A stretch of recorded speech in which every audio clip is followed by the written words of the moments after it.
How to improve mobile battery life on iPhone. Hello guys, this is Atticus and welcome back to another tutorial video by Anand.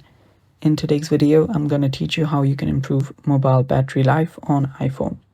So before we begin, if you guys are new to our channel, head down below and hit the subscribe button so you don't miss out on our future videos. Now let's begin.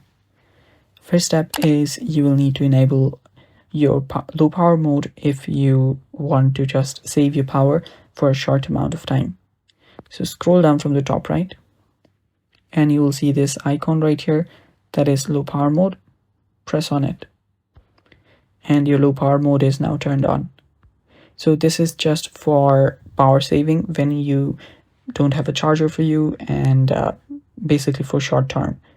Now what you can do to improve the battery life is not use the battery power saver.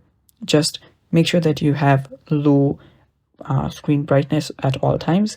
You can simply turn off auto brightness, you can dim your screen and adjust it yourself, and that's one thing that you can do. The other is to manage your location services. So head over to your settings for now, open up your settings. Let me head back here. After you're on your settings, you will need to go to privacy and security. So scroll down till you find privacy and security. After you find it, open it up.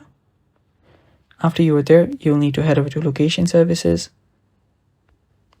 And when you're here, you can set each of the apps to when using. So there you can see the location services is only available while you're using the app.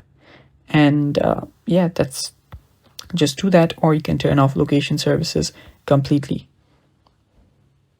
After you've turned that off, your location services will be turned off, and that will save a lot of battery because location services keep running at the background and that consumes quite a lot of your battery. The other thing that you can do is turn off background app refresh. So open up your settings again and then search for general. After you find general, open it up. After you're there, head over to background app refresh. So you can find background app refresh, then open it up. After you do that, you can simply turn off background app refresh like I have done, because that will again keep running at the background and that will consume a lot of your battery as well. So do that. And yeah, that's basically all the tips and tricks that can be used to improve battery health or battery life on your iPhone. Thanks for watching. That's it for today. Stay tuned for more, and